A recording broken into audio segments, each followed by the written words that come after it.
Alors, bonsoir, bonsoir. Je m'appelle Jeremy. My name is Jeremy. I'm the co-chair of NYC DSA. Sorry for standing in front of you, please, for a moment. And as you can see, we have a crowded full house, which I'm so excited about for our special event this evening on the protests in France. I am just going to give a brief introduction and to say a little bit about the agenda for the evening, and then we'll get started.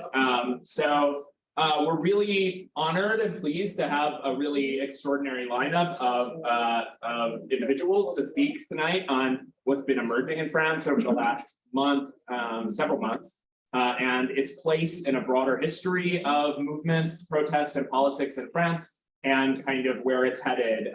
Has the movement, reached its ebb? What is its relationship to political and electoral strategy? Where are things going next? Could we have such movements in America? It would be great if we were all out on the streets when they told us we had to work a year longer, 2 years longer.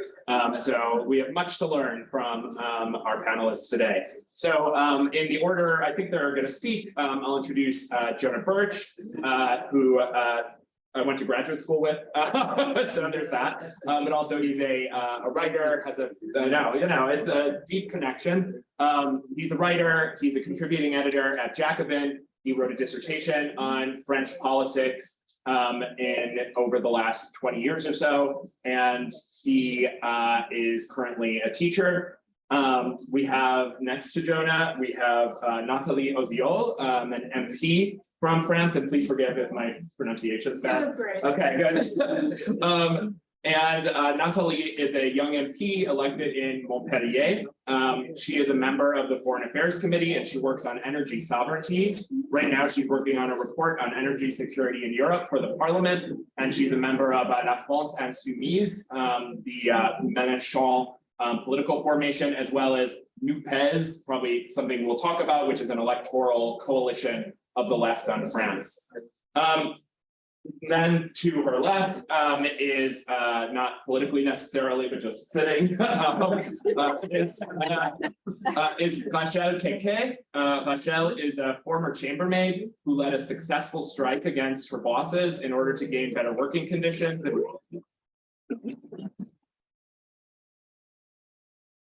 As a Black working class woman, she was elected in the National Assembly. I should also mention in a right-wing district, a generally right-wing district.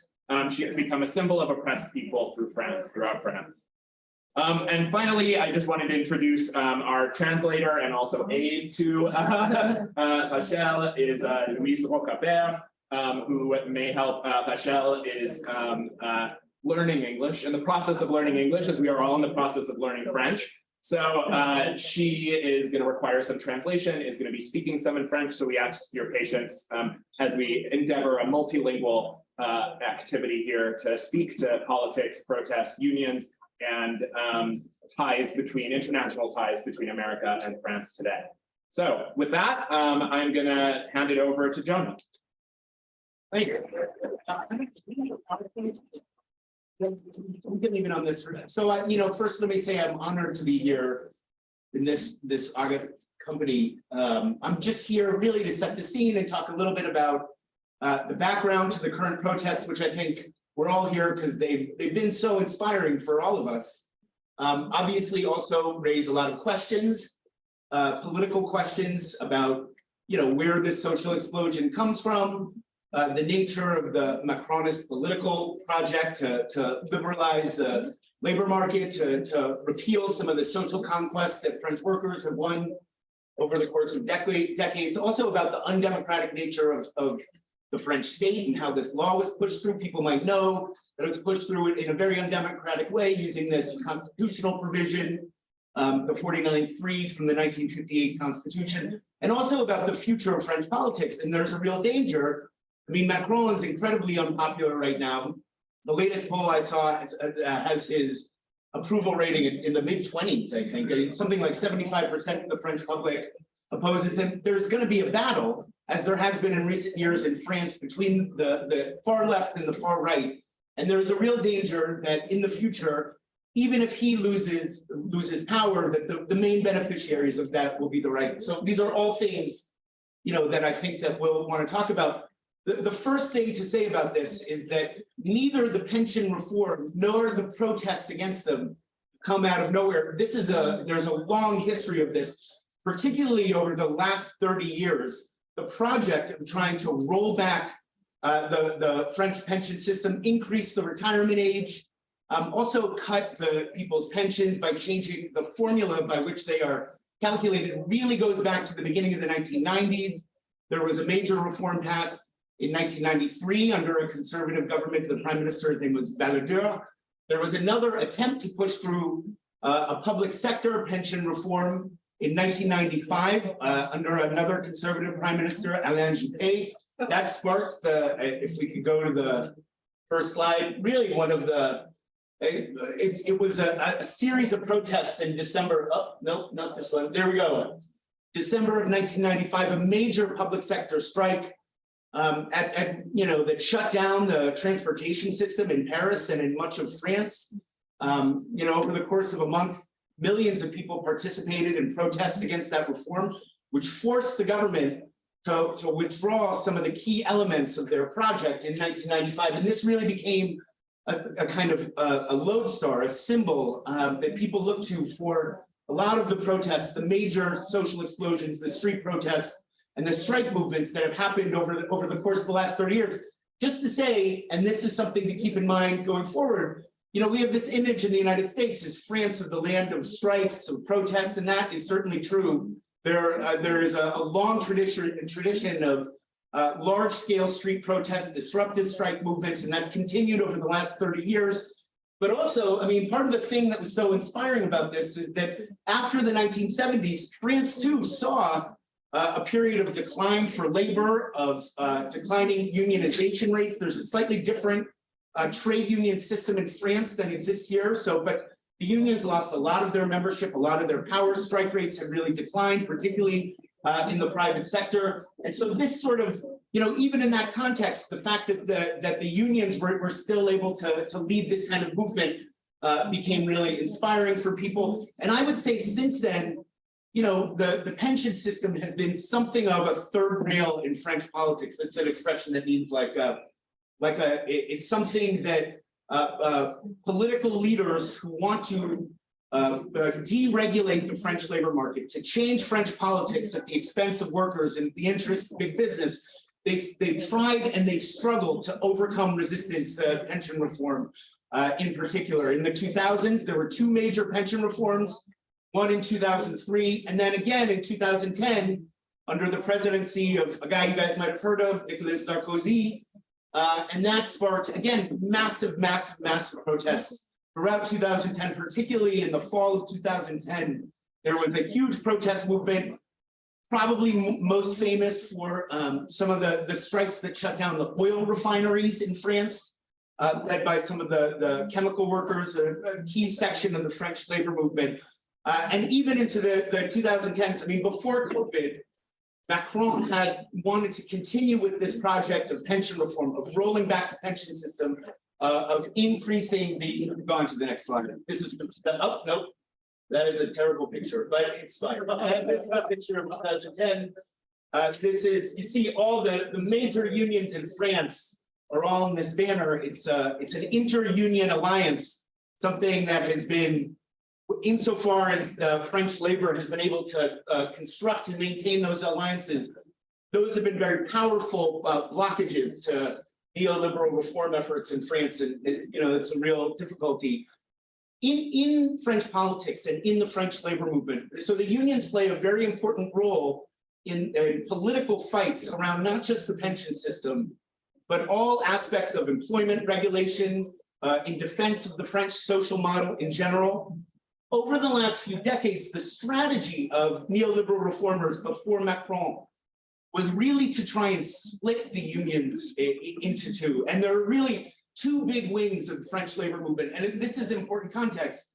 On the one hand, there is the more militant wing led by a union called, a confederation called the CGT, which tends to oppose any attempt to roll back social conquest, social protections in France. and has a history. It used to be the communist affiliated union. The Communist Party was very, very strong in France, really up until the late 80s, the 90s. It's still an important presence in France, not what it once was. So the CGT until the mid 90s was affiliated with the Communist Party.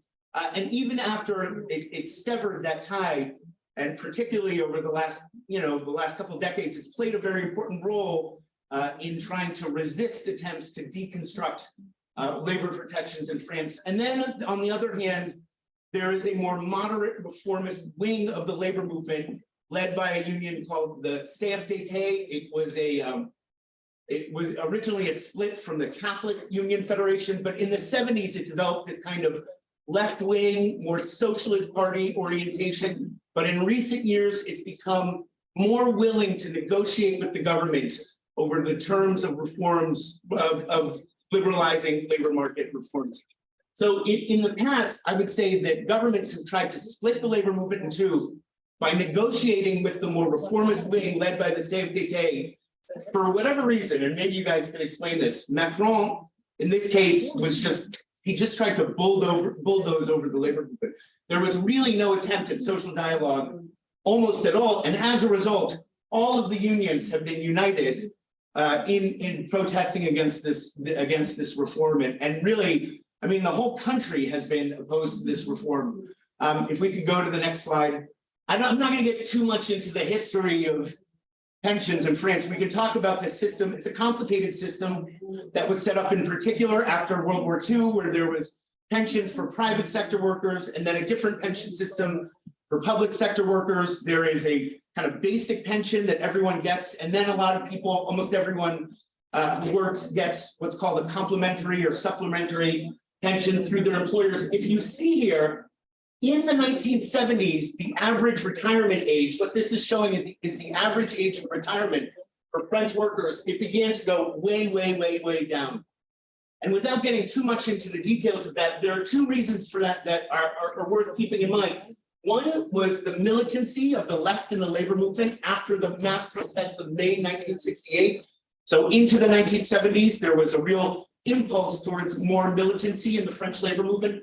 The other reason actually is that after the end of the long post-World War II economic boom, as unemployment began to rise in the 1970s, French government started pursuing a strategy of giving workers, subsidizing early retirement for workers as a way of buying older workers out of the labor market, really to reduce social tensions, right? As a way of trying to prevent people from being too angry, too resistant, too angry over the rise of unemployment. That began in the 70s under conservative governments, actually, interestingly. And then into the 80s, a socialist government under a president named François Mitterrand lowered the basic retirement age from 65 to 60. You can imagine that, after that, there has been an attempt to raise it again and again and again and again, raised first to 62. And now, more recently, they're trying to raise the minimum age of retirement to 64. The last two things I want to stress is, one, the fights about this pension reform, it's not just about the retirement age itself. It's also about the ways in which pensions are calculated. So it's really about how much money people are going to get for their retirement benefits. And part of what's happening here is, if you can change the formula that determines what people's monthly pension payment is going to be, you can effectively cut their pensions. Yeah, so it's really a defense. It's not just about the retirement age, and that's really crucial to stress. And again, the entire country has been. You can go on to the next picture. Has been really opposed. That's not a great picture, but anyway, that's Macron, his prime minister. You guys might have seen them. They're very blurry in this photo. Obviously, I don't know why Google has let us down. Clearly, really, there's such widespread opposition to them, even among sections of the electoral base of the right. Has been opposed to them in ways that are really fascinating. Okay, and I'll wrap up with this. Go to the next slide. Yeah. So there is this, been this incredibly inspiring movement. And there's hope, that this movement has given us for resurgent left, for the possibility that this could get translated into some alternative to the neoliberal model, the model of, you know, lowering living standards, forcing people to work harder. There is really this danger, and we should be aware of it, that out of this, the extreme right that Marine Le Pen and the far right that she leads will come out of this as the alternative to Macron, and so it puts a lot of pressure on our comrades here, you know, to be the alternative to that, and to push some kind of left-wing opposition. I'll leave it there for now, but yeah. Thanks.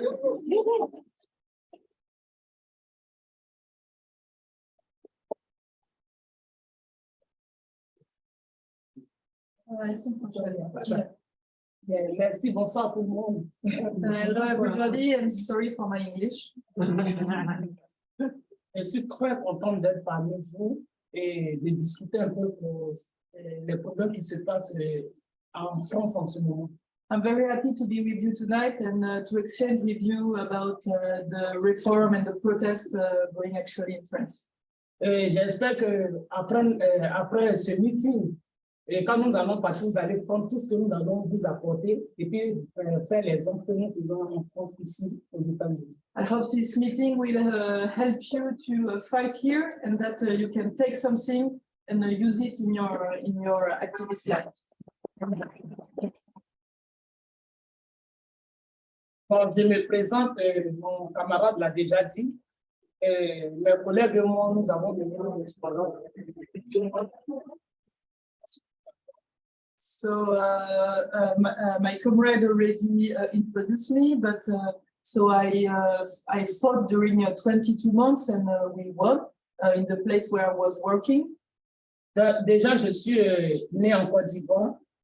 À l'âge de 26 ans, je suis venu en France. I'm born in Ivory Coast and I immigrated in France when I was 26 years old. Et quand je suis arrivé, j'ai eu mes papiers, après j'ai commencé à travailler. Then I was documented and I could begin to work. Et après, je me suis intéressé au syndicalisme. And then I became interested in trade unionism. Pour comprendre ce que c'est, parce qu'en Côte d'Ivoire, je ne connaissais pas trop, mais en France, quand j'entends parler du syndicalisme, je me suis intéressé pour comprendre qu'est-ce que c'était. Because before I was working in France, I knew nothing about unionism and fighting at work. Et après, on m'a dit le syndicat sert à protéger les salariés, à aider les salariés s'ils sont mal payés, méprisés, ils sont là pour protéger les salariés. And I learned that unions are here to protect workers, to help them, to give them their rights. Mais le problème des syndicats, c'est que en France, les syndicats, comme l'a dit mon camarade, il y a d'autres qui sont corrompus, qui ne protègent pas les salariés, au contraire, qu'on les licencie, on les paye mal, ils ne les protègent pas parce qu'ils sont corrompus. But there's this problem of corrupted unions in France that don't protect workers, but on the contrary, help their exploitation, help bosses to pay them badly and so on.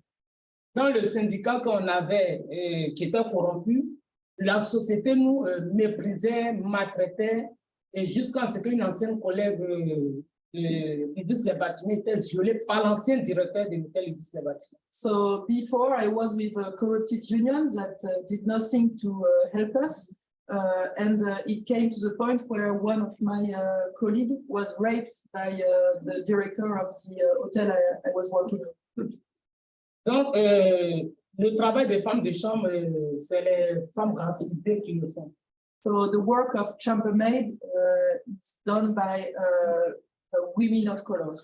Donc, ils profitent sur la couleur de la peau pour dire, elle ne savent pas lire, elle ne savent pas écrire, et ils font ce qu'ils veulent.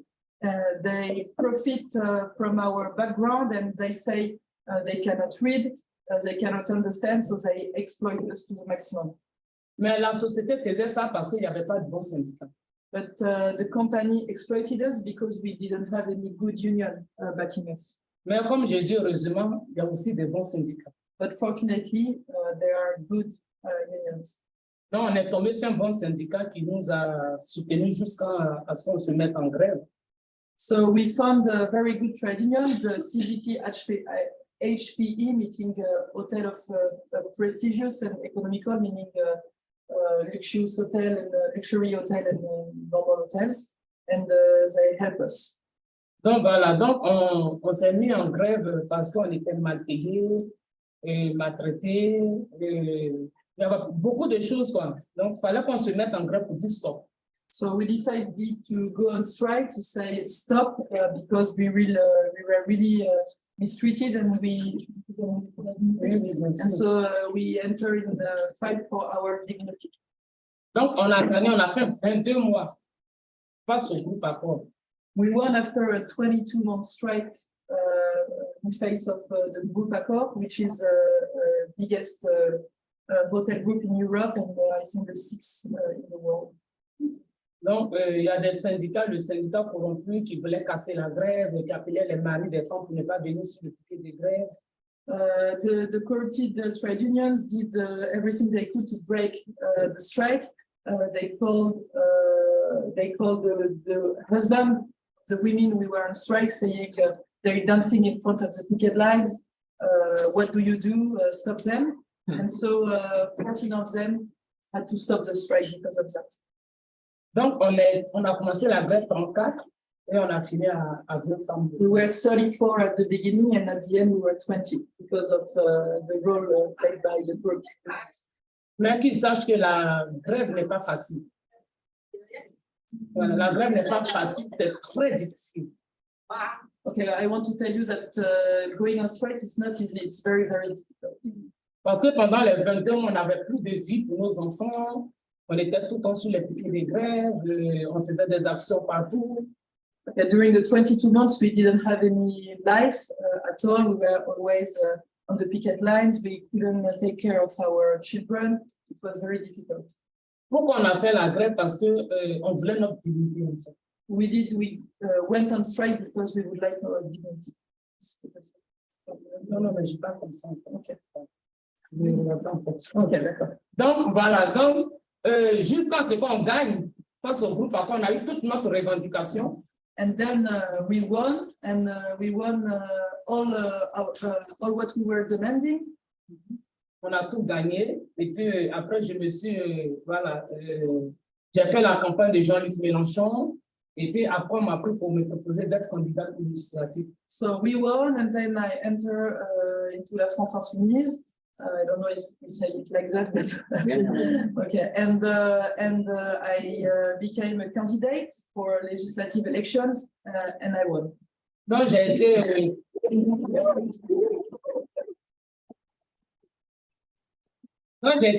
candidat face à une ministre d'Emmanuel Macron, une ministre des Sports. Yeah, so the other candidate who lost was the next minister of Macron. She was a minister of sports. Et là, j'ai gagné encore. And she won a second victory for the legislative elections. Donc, à l'Assemblée nationale, je me suis dit, je voulais être chef des files pour cette réforme de retraite parce que je sais ce que c'est la pénibilité du travail. So when the pension reform arrived at the National Assembly, the Congress, she decided she wanted to be head of this text for the group La France Insoumise because she knows what it is to do a very difficult job. She knows what it is to do physically demanding jobs, and she knows what it is for French people to work to 64 years old. Le gouvernement ne peut pas dire aux gens de travailler 2 ans d'année de plus sans penser à la pénibilité du travail des gens. The government cannot say you have to work 2 more years without thinking about what it does to the bodies of people. Parce que les métiers pénibles, c'est-à-dire, comme j'ai l'habitude de dire, les métiers essentiels, sans nous, il n'y a pas de France, comme j'ai l'habitude de dire. And moreover, difficult jobs, essential jobs, what we call essential job, I think, so here is, I mean, without these jobs, the country cannot go and cannot work. Parce que, comment on appelle ça là, moi, quand je suis venu ici, je vois les travailleurs qui sont carrément défoncés. Quand j'apprends qu'ils travaillent jusqu'à 67 ans, Et je vois par exemple ceux qui travaillent dans le métro, les poubelles, les gens sont vraiment fatigués. Je sais pas, c'est pas normal. And when I came here in the United States these last few days, I saw a lot of old people walking, and I can see what it does to the bodies. And I saw them in subways, and I saw them in restaurants, and it's quite shocking to see that just working until 67 years old, what it can do. And it's not normal. Parce que quand j'attends qu'on dit oui, en Amérique, les gens aiment le travail. Avant, les gens sont paresseux, c'est parce qu'ils n'ont pas le choix. Donc, moi, ce soir, je l'ai dit, ils peuvent se battre. Voilà, pour ne pas passer, j'ai appris qu'ils vont arriver jusqu'à 70 ans. Et je pense que personne ne peut travailler ici jusqu'à 70 ans, ni ramasser les poubelles, faire la restauration. Parce que ça donne mal au dos, mal aux pieds, les canards à pied, les maladies, ça détruit le corps. Et il y a certaines personnes qui meurent sur le lieu de travail. Okay, so when I came here, I heard a lot of people saying, American people, they love to work. And how do you say that? Lazy. They are lazy, but it's not true. It's just that they don't have the choice. And when I hear that they have to work until 70 years old, it's like it's not possible because it breaks your body. It gives you, I don't know, you say canal carpien, you know, carpal tunnel syndromes. It breaks your back, it breaks your feet. So it's not possible. You cannot ask that to the people. Donc, nous sommes là ce soir pour vous dire qu'il faut se battre comme le peuple français. Parce que les Français, c'est des révolutionnaires. Et je suis fier.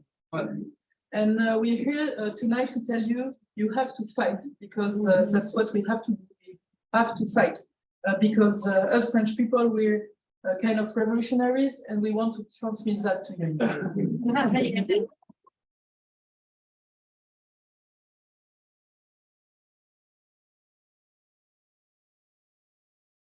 Et ce que je vais leur dire ce soir, si on ne se bat pas, personne, ça ne va pas sortir, descendre du ciel pour avoir ce qu'on veut. C'est dans la lutte qu'on peut avoir. And what I want to tell you tonight is that if you want something, it won't go down from the sky on your lap. You have to fight. It's the only way, and the fight pays. Donc, c'est nous qui travaillons, qui tenons le pays. Voilà, que ce soit en France comme aux États-Unis, c'est nous. Comme je l'ai dit encore, sans nous, le capitalisme n'est rien. So it's us worker who keeps the country, we say that, alive or who keeps the country going. Without us, there is nothing works.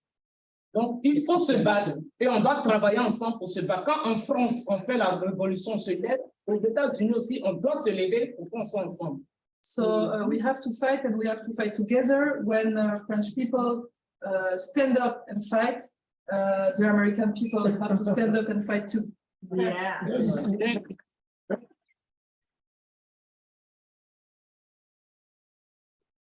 Donc, nous, les députés à l'Assemblée nationale, on a démasqué le mensonge de la retraite du gouvernement. So as a representative in the French Congress of la France Insoumise, what we did is like we showed that the government were lying about a lot of things. Juste quand le ministre du Travail a craqué dans l'Assemblée nationale. And at the end, the Minister of Work, called Dussault, he had a kind of breakdown at the end of the debate. Donc, voici comment la politique nous ment. Et nous, on ne doit pas l'accepter parce que quand ils nous disent on va travailler plus, c'est-à-dire par exemple 76, 70, 64 ans, c'est pour donner l'argent aux capitalistes. Politicians, they lie to you. They say we have to work later and later using all kinds of arguments like we don't have money anymore and so on. But the truth is, they do that only to give more money to capitalists. Et nous, on doit dire non. And we have to say no. We have to say no. On doit dire non. Et parce que si on dit qu'il n'y a plus de métro, tout s'arrête. Donc, on doit dire, ils ont besoin de nous. On doit dire non. On doit s'imposer pour leur dire non. We have to say no because if we stop, nothing works. Subway doesn't work. Transports don't work. And you say what? We have to say no because without us there is nothing. Donc, qu'ils sachent que la lutte, elle paye. C'est difficile, mais si on est ensemble, elle paye. And I want to tell you that I know it's hard, but if you fight together, Oh, mais non, je suis là. Je suis là. Je m'en vais pas, je reste là. Partout il passe, on est derrière. Nowadays, Macron can go nowhere. He cannot sleep anymore. I don't know if you watch that on the press, but every time he goes in the city or somewhere, there are people around him making a lot of noise. And there is this huge problem with the pants. People tapping on pants. I don't know who said that. Banging, yeah. Breaking pants. And no, they try even to prevent people having pants. Donc, pour finir, je vais leur dire ce qui est un peu dommage aussi, c'est que c'est côté des femmes. Les femmes qui sont méprisées, qui ne vont pas bénéficier de cette réforme de retraite, c'est ça qui est encore plus malheureux. C'est pour ça qu'il y a plus beaucoup de femmes dans la rue. Okay, and to finish, what I want to tell you is that it's very hard for women, this pension reform. It attacks them very badly. And so if you watch closely, you will see that there are a lot of women. Donc, l'union fait la force et ensemble, mettons-nous ensemble pour bien travailler et on va gagner ce capitalisme, on va les faire tomber. Oh. I'm sure there is a kind of formula saying No, I unity need a is new our strength. Unity is our strength, and if we do everything together, we can win.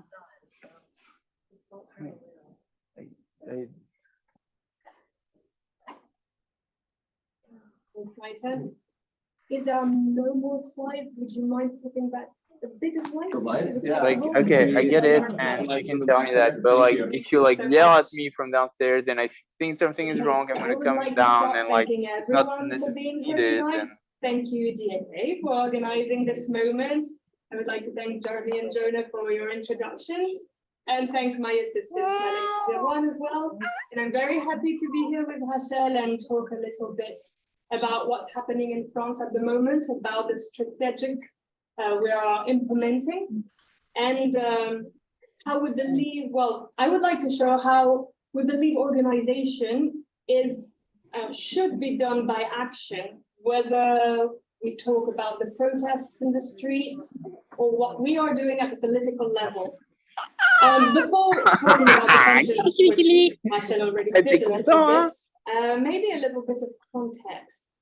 So back 1 year ago, Emmanuel Macron was re-elected as French president. So Macron chose to run again for president with a certain baggage. I mean, his first term was not without incidents. He had to face with, well, he provoked the Gilets jaunes movement, which was already a worldwide movement, I mean, internationally well known, and a first pension movement in the country. So that's not his first, well, that's what I mean. Yeah. So that had already happened, that had already taken place when he ran again for president. He decided not to participate in any debate in the presidential campaign. This is the first. This is the first, because he knew he would be contested by everyone. So he was already in a fragile position. Plus, well, by leading various immigration campaigns, by adopting, taking on the language of the far right as regards immigration, he had prepared his favorite second round, meaning being faced to Marine Le Pen, the far right candidate. This is what happened. He reached the second round. That's what you say, second round? Yeah. Facing Marine Le Pen. But Jean-Luc Mélenchon, who was our candidate, the left-wing candidate for La France Insoumise, failed by less than 1%. We thank the polls and all the campaigns which favored Emmanuel Macron and Marine Le Pen, because if they had not been here, maybe we would have qualified, but that's where it was. So Macron's re-election provided no answer, no response to the social, environmental, and political issues which have been raised during his first term. And as a result, as soon as the legislative elections, the general elections took place, so in our constitution, in our republic, they take place 1.5 months after the presidential election. But this time Macron lost his majority. This is a first in the Fifth Republic, and he lost his majority. And what we need to remind everyone is we won the first round. We won the first round. We, NUPES. So what is NUPES? Jean-Luc Mélenchon reached 22% in the first round of the presidential election. So he was the top scorer among all left-wing parties and organizations. All of the left-wing organizations were below 5%. What we decided is, in between the two rounds of the presidential elections, meet with the leaders of all other left-wing formations and propose a union for the legislative elections, which were, in our opinion, the only way we could get a majority or had a chance to get a majority in the National Assembly. So that took place in a very short amount of time. We agreed on an electoral union, but also a programmatic union based on 650 propositions. Okay, so that's not decorative, if you want. What you need to know is Jean-Luc Mélenchon reached up to, well, in my city, for example, in Montpellier, where I was elected, so that's in the south of France, on the Mediterranean Sea, he reached 40.73%. He reached up to 80% in popular neighborhoods, so I think that's what you call projects here in America, up to 80%. Up to 80% among the youth as well. And NUPES reached up to 63%. So that's how powerful the union is. But it was not just union for union. It was union based on a particular program. I will get back to that afterwards. So the NUPES won the first round. We lost the second round, which poses a democratic question, you know? So no one got the majority at the National Assembly. Macron didn't, the far right didn't, we didn't. So maybe some of you are familiar with Palom Barini, who theorized there are 3 blocs at the moment in France. The right bloc, represented by Macron, the far right bloc, represented by Marine Le Pen and Rassemblement National, and a left popular bloc, which we lead. And we believe there is a 4th bloc, made up with those who don't vote any longer. So basically now, NUPES is faced with 2 possible strategies. Either trying to reach what some would say the left part of the Macron's bloc, which is very questionable. Is there a left part in this bloc? I believe there isn't. Or trying to convince those who don't vote and who still don't vote. They have a little bit, and when they do, when they go to the ballot, well, they vote for Jean-Luc Mélenchon and for NUPES, but we still need to convince these. So LFI and NUPES's results were explained by a strategy based on these 650 points, programmatic points, which are made of radicality and no compromise whatsoever with liberalism. So it means retirement age at 60. It means harnessing everyone wherever they are, meaning taxing the rich, for example.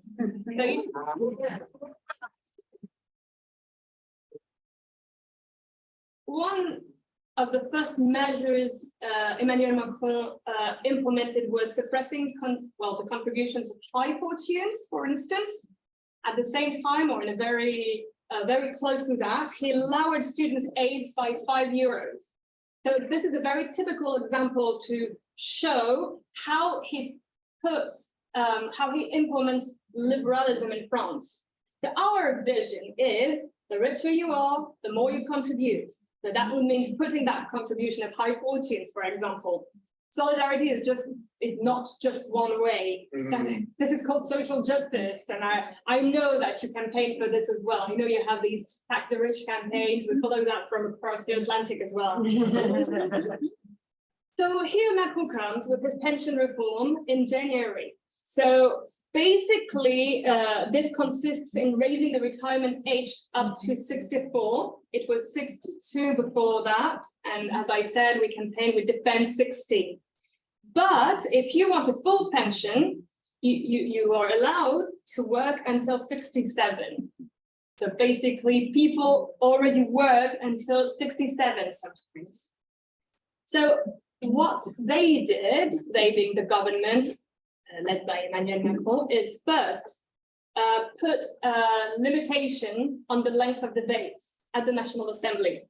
So we had to debate 21 article text in less than 2 weeks, which is mission impossible. This is not possible, especially since we had proposed a lot of amendments to basically not accept this text. Second, well, that's what you said. They decided to use the 49.3 article of the Constitution, which allows the government to pass a law with no vote at all from the members of parliament. This is really particular to the French Fifth Republic. And I'm not sure you have a similar thing here in the US. Obviously, this is something we contest a lot. And this led us to propose a no confidence motion. So basically, this demands 1/10 of the MPs asking for this motion, and it can topple the government if a majority of MPs vote in favor of the motion. For the first time in the history of Fifth Republic, well, we failed, but by 9 votes, very close, meaning even some MPs, especially of the right wing, voted this motion, even though we didn't expect them to do so. So this is the political moment we are in. And so, well, the last step was the reform was to be examined by our Constitutional Council. I think it can be somehow compared to the Supreme Court. It assesses the validity, the constitutionality of a law. And this council, made up of 9 people, decided that the law was valid. So in spite of massive movements, massive protests. And as soon as it was, well, confirmed, Macron passed the law in the middle of the night at 3:30 in the morning. Yeah, so that's what happened. So what we did, how did we organize the contest in the assembly? Well, we chose particular specific points in the law, which we knew were a bunch of lies. First, the government promised there would be a minimum pension of 1,200 euros, which must be around $1,000 or $1,100, I think. We kept on asking the labor minister how many people would be concerned by this minimum pension, which he was unable to answer. And every time he spoke on TV, and journalists kept on asking this question because, you know, they realized that there was something there, something problematic. Well, he kept on, well, trying some numbers, and they tended to lower from TV to TV. And at the end, well, we were able to confirm and spread the fact that this was a lie. And actually, we believe no more than 1,000 people in the whole country would be able to get this minimum pension. Second, we had them forced to confess that women would be the great losers of this reform. Rachel talked about it earlier. Women are those who occupy precarious jobs, who tend to have interrupted careers, they have kids, because they have part-time jobs, etc. So women already are the ones who work until 67. And you know, you contribute less when you lose trimesters in France, when you have kids, when you occupy part-time jobs. Third, we showed that the dispositions for long careers, meaning those who start to work early, 15, 16, 17, well, would be great losers as well, because they would have to contribute longer and have long careers. But we know that those who start working early are those who occupy breaking, damaging, physically damaging jobs. And this ended in what we said, Labour Minister cracking at the end of the session. Have you seen this image? I mean, I've tried to look it up on the internet, but you need to see that. That was so funny. We had a good laugh. So, yeah. It's just a 10-second video, but that was the last day, you know, ended up at midnight on a Friday evening. And this is our Labour Minister while we were getting out of the assembly chanting, you know, we are here and you'll never stop us, etc. And this is what he said.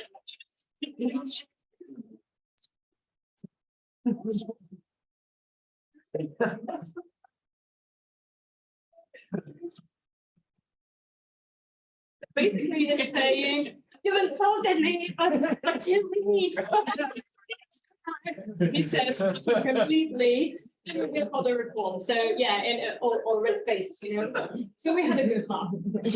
And so that was the institutional part. But at the same time, you could see us in the contests, in the demonstrations, because we believe our mandate is directly linked to popular movements and what happens in the streets. So from January 19th until today, there has been a united union front. So you talked about it. Even the reformist wing have not stopped fighting, and even today, unions are united in this fight.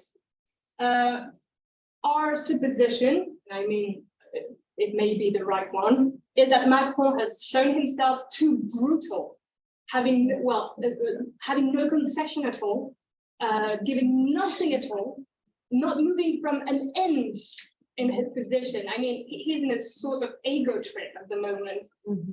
So millions of people have been in the streets for like 3 months now, with peaks like on April the 7th, with 3.5 million people in the streets. And more recently, what happened, so we said Macron can go nowhere, his minister neither. So what unions do, for instance, it was a few days ago in my district, and unions cut power in the school who was supposed to visit. And the unions over there cut power.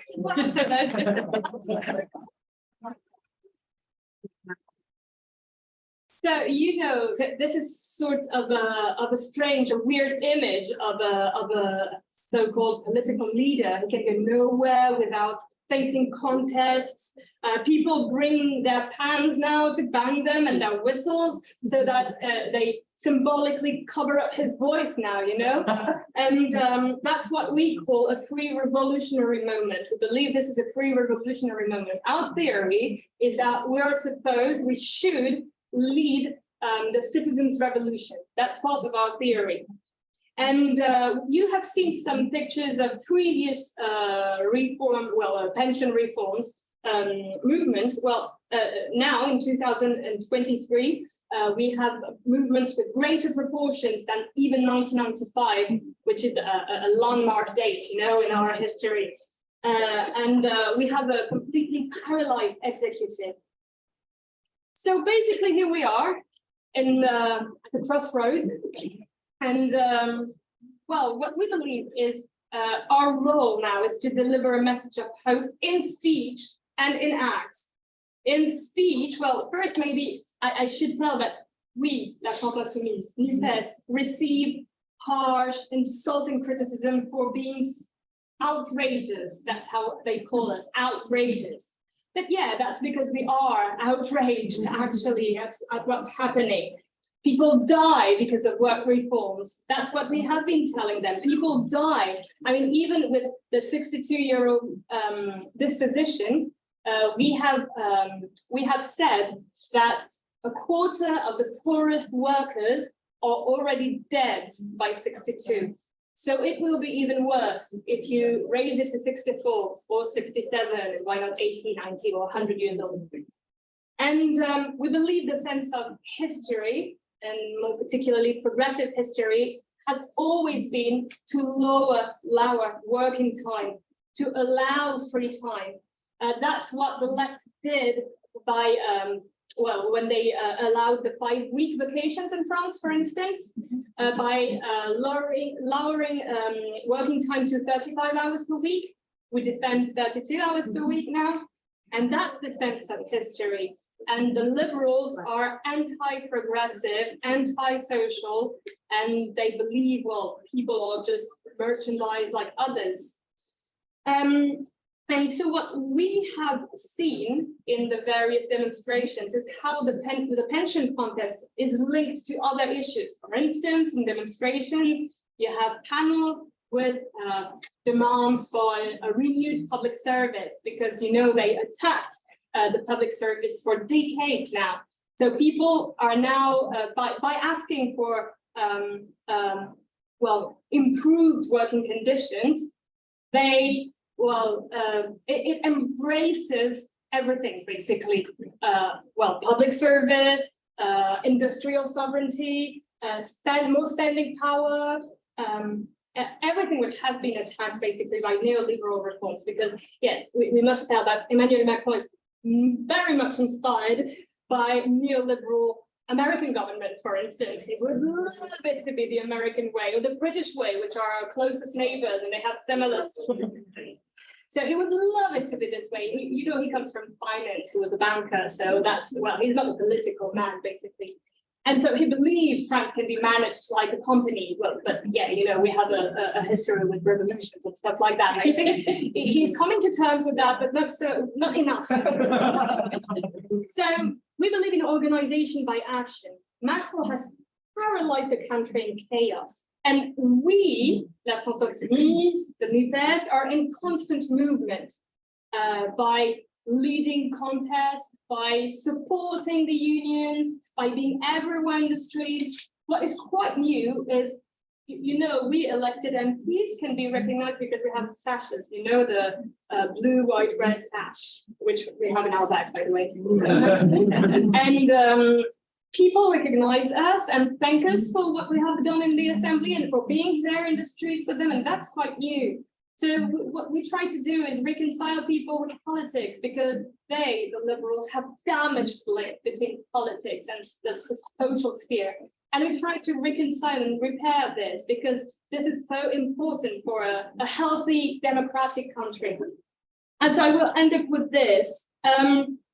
Maybe one of the aspects of us being here tonight is trying now to build international relations on this vision I think we share on social, environmental, and political issues. I mean, we have followed campaigns here in America during the primary elections or during various elections, and we know there are similar claims. We've met with Bernie Sanders a few days ago, and obviously there were similar points in what he asked for in his campaign and what we are still campaigning for. So social issues being, for example, working conditions, how to gain time for rest, whether it be at the end of the day, at the end of the week, or at the end of your career, good retiring conditions. 60, is not so radical for some. We asked for 60, but some would like it to be lower than that. Environmental issues. The climate change is extremely visible now, and we need to find a way to resiliency by changing production modes, for instance.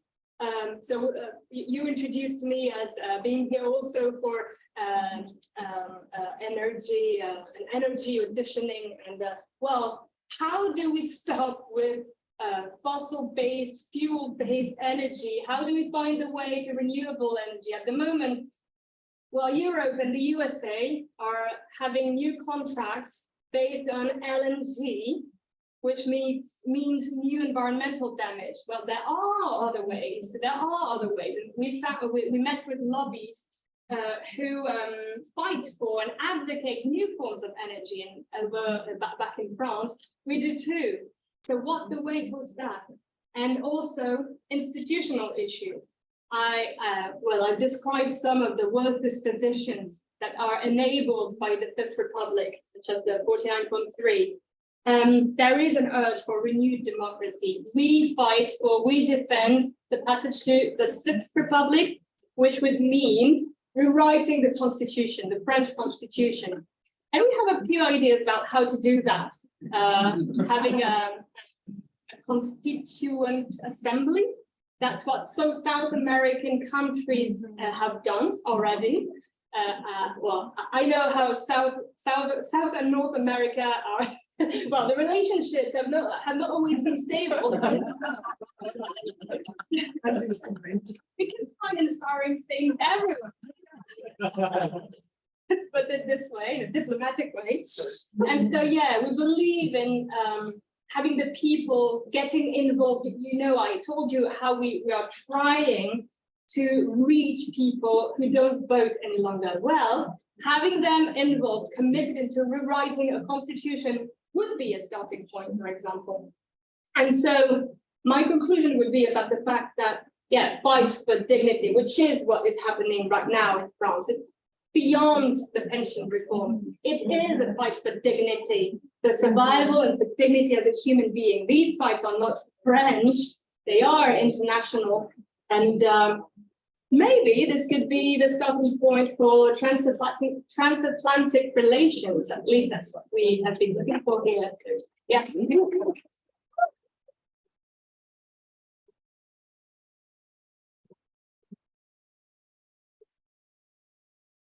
We have some time for a conversation. Let's just be aware that we will have some translation. So please try to project and take your time. And I encourage the panelists also, you know, talk to each other too, but we'll just have a conversation here. So I'll start taking a list of people I see, and you know, I'll try to come around to you. I'll try to get you on the list, but feel free to pull up your hands again. So I see Jay in the back there. Why don't you get started? Sure.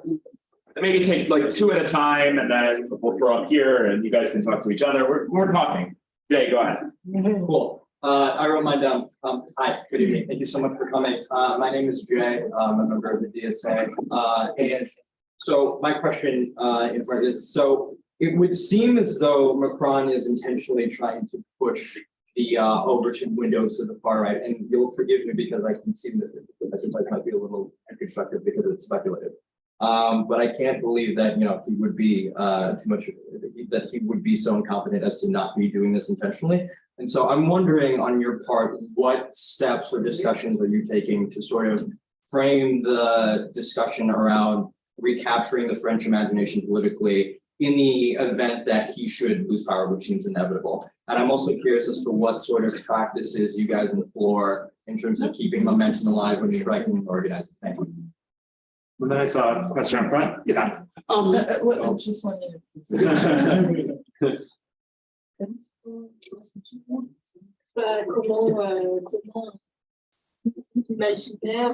Comment on dit le récit en fait si jamais Macron perd le pouvoir, comment nous on fait pour le regagner dans pour préparer le terrain. Okay, what did you say about the non-voters? Were they in some time in the past voted socialist or communist? What's the demographic profile of them? Déjà, les gens qui ne votent pas, déjà, les gens qui ne votent pas, c'est parce qu'ils sont un peu déçus de la politique. The people who don't vote are the ones who are disappointed in politics. Parce qu'ils voient que la politique, c'est du mensonge. Quand ils vont voter derrière, ce qu'ils disent comme projet, ils ne le font pas. Donc, ils se disent, c'est pas, ça ne sert à rien d'aller voter. Et si je vote de toutes les façons, ça ne va pas se faire. They see that politicians lies, and they understand that they vote when they don't vote, it changes nothing because they don't keep the policies. Mais ces personnes, il faut aller vers eux pour leur dire, normalement, on est tous obligés à s'intéresser à la politique. Parce que quand tu ne t'intéresses pas à la politique, elle s'intéresse à toi. Même si tu ne veux pas, tu es obligé à s'intéresser à toi. But we have to go see these people to tell them that you have to have interest in politics because quelqu'un peut être traduire si tu ne t'intéresses pas à la politique, elle s'intéresse à toi. You're not interested in politics, it gets interested in you.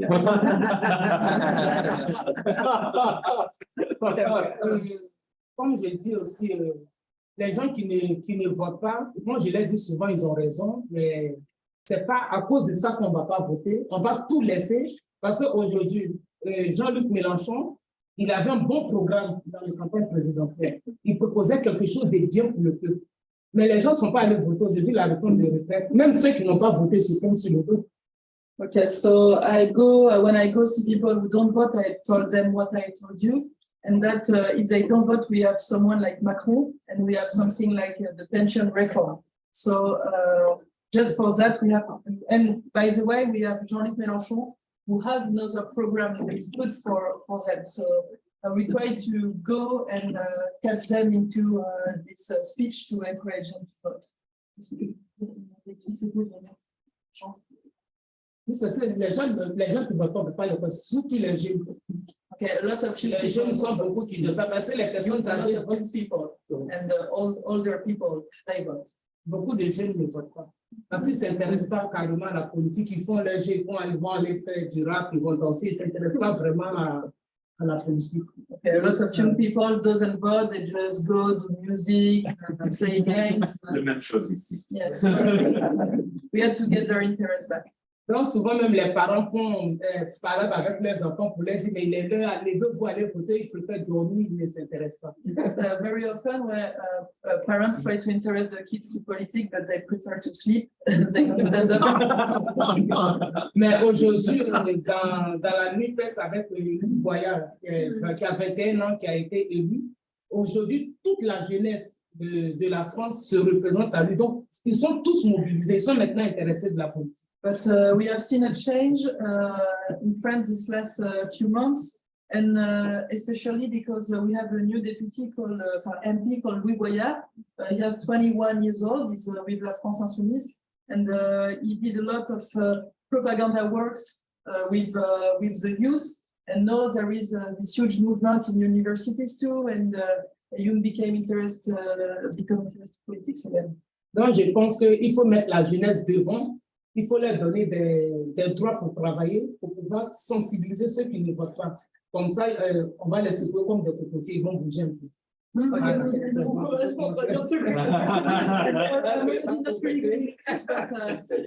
have to push the youth in front of our fight. We have to stress the problematics of the youth nowadays. And she used this expression. We have to shook the cocotier, so the coconut tree.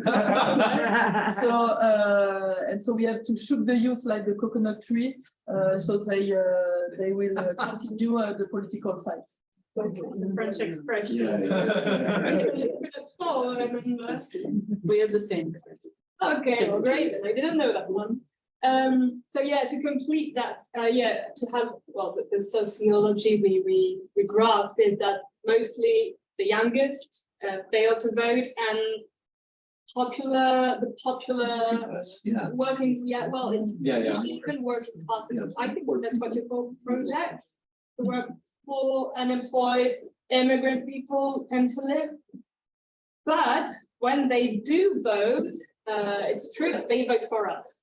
So we have succeeded a little bit. It's still not enough. And our whole strategy, that's what I was saying about the fourth block, made of non-voting people, is based on fetching these people. So this is, for example, door-to-door campaign, so canvassing, trying to trigger start discussions about social issues, about making people aware of what we propose. Most of the time, we come with a picture of Jean-Luc Mélenchon, and it facilitates things, because it has become such a symbol. I think he's the only one now who defends Muslim people, for instance, not just because they are Muslim, but because they have been constantly attacked by liberal politics. And this is not just Macron, this has been prepared by previous French presidents before him. So there needed to be a voice to defend these, not for their religion, but because everyone is, well, even with our particular disposition, because you know we have a secular, well, you know, there is no state religion in France, and this is not common in the world, but being secular is supposed to protect everyone, whether they be believers or not. And by constantly, repeatedly attacking Muslim people, it attacks this particular secular disposition. And Jean-Luc Mélenchon has been a standing voice for them. And so he's very popular for this reason. So that's for the project. And then, yeah, she talked about Wiboya. We have led campaigns of conferences in universities because we believe we should go towards those we need to vote again, instead of waiting for them to come to us. So this was one of the aspects. And in the same way, Rachel has become a symbol, for instance, for poor working class immigrant people. Our 21-year-old MP has become a symbol for the youngest. He's starting to be famous, actually, and this helps a lot. And we believe in having elected people who no one would have helped except for our political formation. So it means having Rachel Keke as a member of parliament, having Louis Boya as a member of parliament, and opening doors to all these people. And to go back to the first question, another disposition which is possible with the Fifth Republic is the French president has the possibility to dissolve the assembly.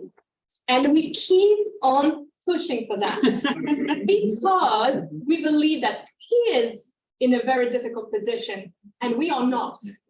So yes, maybe the far right, helped by the media, helped by the government's immigration campaigns, is also a bit facilitated. But we have led a huge campaign against the pension reform, and we have become very, very, very visible in the country. And we need to repeat that, because it is not just about the far right as an alternative. There is a possibility that we are the alternative in the future. And this is a tale we must continue to repeat everywhere. And this is, well, it is at this point in France because we have reached a climax.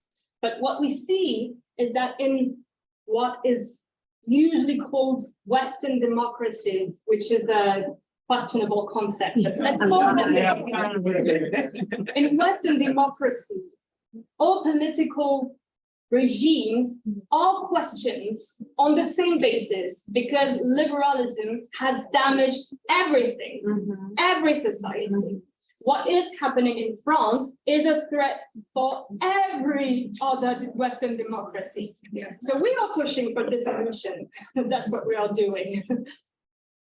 Can I just add, so one thing to say, Louis Boyard, the young MP who they're talking about, who he went on a TV talk show, a very prominent one, and got viciously attacked. And it sort of, it was a reflection of the way in which large sections of the media and the political establishment have tried to go after the left and have tried to isolate the left in a way that, I mean, maybe you guys can talk more about. Well, this TV channel is quite close to Fox News. It's a right one. That's true. Yeah. The one thing I wanted to say about the left in France is it's hard to overstate how much damage the president before Macron did. François Hollande, who was a Socialist Party president, and Macron was he served in a government under Hollande as Minister of Economy and spearheaded some of these neoliberal reforms. And the damage that the institutional left did through that presidency is very hard to overstate. And I think people were very demoralized until recently. And the flip side of that is that it's hard to overstate how inspiring the result that France Insoumise got in the last legislative election. If in the Paris region, for example, where the result was very, very strong, there are all of these communities, these popular cities and neighborhoods, some of which historically were controlled by the left, dominated by the left, very, very heavily immigrant working class communities that France Insoumise had great results in. Some of these were places, I mean, I'll never forget when I was in Bobigny, which is outside of Paris, 5 or 6 years ago, and the city hall it's on, I think it's on Rue Karl Marx and Avenue Lenin or something. And there was a city government of the right at the time. So the ability to regain some of that territory, I think, is so important and inspiring for the future. And that really was an amazing result in 2022, the legislative result, I would say. Gives you hope for the future. Yeah. I'm gonna keep us, take another couple questions. I see over here on the left. I just wanted some clarification. So the pension reform has gone through, or it's in a standstill? If it went through, what's the plan to, I don't know, unlock it again? And I see Erfan. Hi, thank you for being here. I really appreciate this talk. I just wanted to know if you could speak a little bit more about the labor and leftist solidarity that this movement has inspired, and if any movements, and what like coordination and support you've received from the international labor left and international labor and international left, and also if any other movements have started to. I know that this is very recent, but if anything has arisen or inspired other movements throughout the world.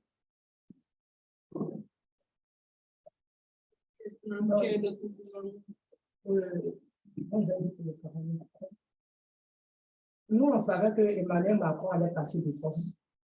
So we knew that Emmanuel Macron was going to impose reforms.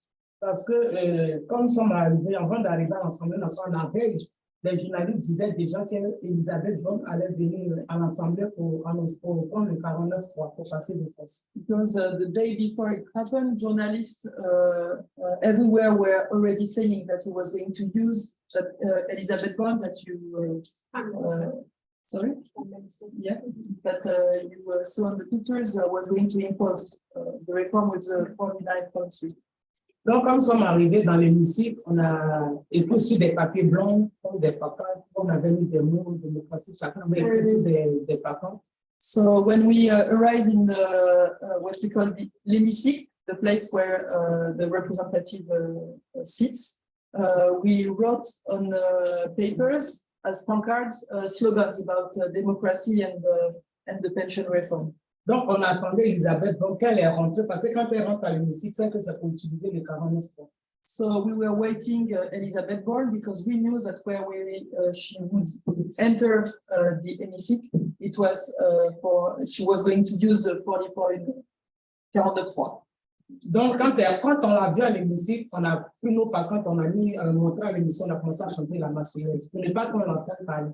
So when she arrives, we started to sing La Marseillaise, so she wouldn't be able to speak and to pass the 49.3. Donc, on a chanté jusqu'à, mais quand même, ils sont passés de force parce que leurs députés n'étaient pas dans l'hémicycle, puisque eux, ils voulaient voter. Il y a d'autres qui voulaient voter cette réforme et il y a d'autres qui ne voulaient pas. Donc, ceux qui n'étaient pas d'accord ne sont pas venus. So we sang and we sang and we sang to prevent her from using the 49.3. And the other thing that I would like to say is that the hemicycle was half empty because a lot of representatives from Macron's side, they did not come this day because they had so much pressure inside the Macronist group and some of them probably wouldn't want to vote the law, but what they did is they just didn't come. Donc, le problème, c'est qu'il a soulevé encore plus le peuple à descendre encore dans la rue, à mettre du feu partout, avec cette colère, parce que Emmanuel Macron, ils ont vu qu'il les a méprisés carrément. So this way of passing the reform, it caused an even more anger for the people. It pushed people to go more on the street, to light fire everywhere because they understood that, how do you say, they were deeply despised by the government. Donc, comme elle a dit, ce qu'on peut faire, mais c'est la lutte qu'on continue jusqu'au retard. So the law passed, and you ask what can we do? Well, the only thing we can do is fight until he retracts the reform. Maintenant, comme il y a le 1er mai, c'est les vacances, les gens sont là en vacances, donc le 1er mai, ça sera une très grande manifestation. Okay, now in France there are vacations in schools, so a lot of people are in vacations, and we have a new day of action on the 1st May, and we are all waiting for this day. We think it's going to be a huge 1st May. Donc, c'est la lutte jusqu'à la victoire. So it's fighting until the victory.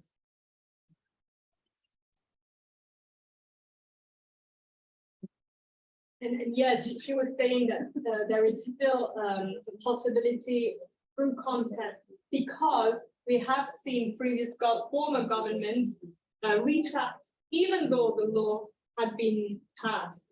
I think it was in 2005, you mentioned the previous pension reform. It happened. Okay, we know that Macron is Macron. He has a very particular psychology, but I mean, he can do nothing at the moment. He cannot even rule properly. So at some point, well, you know that King Charles from Britain has cancelled his venue in France. Many ministers have cancelled their visits in various areas in France because they feel threatened. 4 more years will be long if they continue like that. So they may not have a lot of choice. So that's what we are doing now, continuing the fight because it's a survival.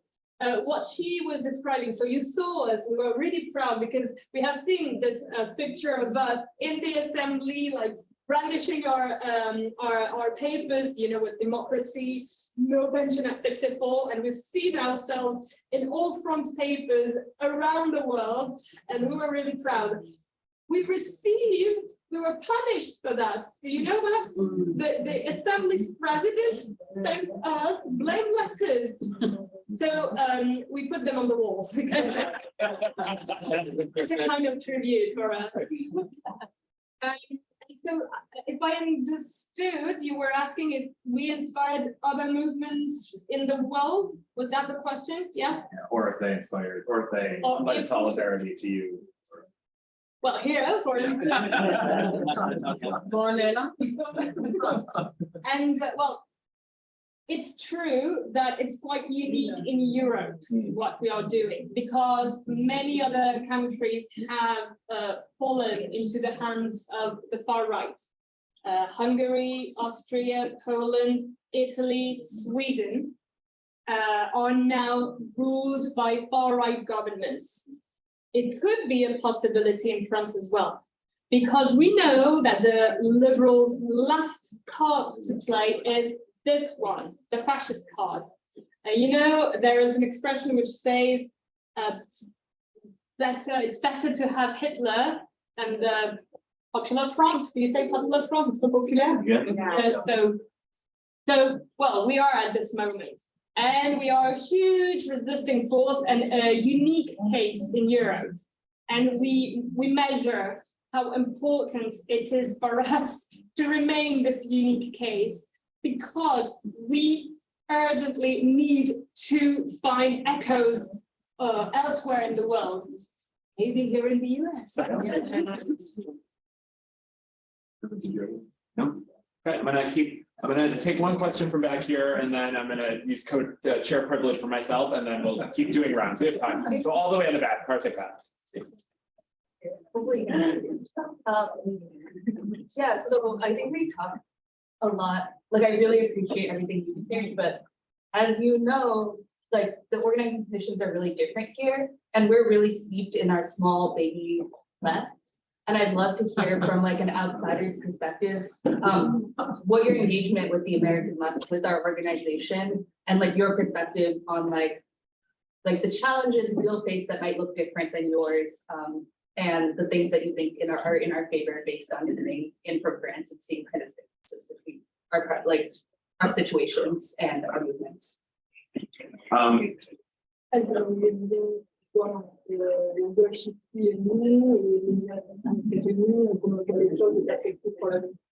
Maybe a specific question actually that piggybacks off that I was going to ask that goes back to Jonah's point about winning in right-wing districts, or recently at least right-wing districts, which I know Rochelle did. Do you have strategies that leftists can use to take back territory from the right? Because that's of course a live question in American politics as well, and to win in right-wing areas.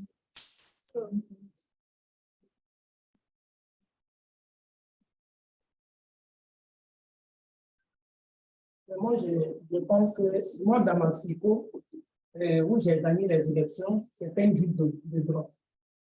Where I won, it was a right-wing city. Et les gens ne pensaient pas que j'allais gagner parce qu'on me dit ils m'ont mis sur une ville de droite et ce n'était pas sûr que j'allais gagner. And people thought that I was gonna lost. Là, je vois que le travail avec des militants, parce que j'étais entouré avec des militants qui ont fait beaucoup le travail. Ce n'était pas facile, mais on a beaucoup travaillé. And I think what worked is that I was with a lot of activists who did a lot of works engaging with people.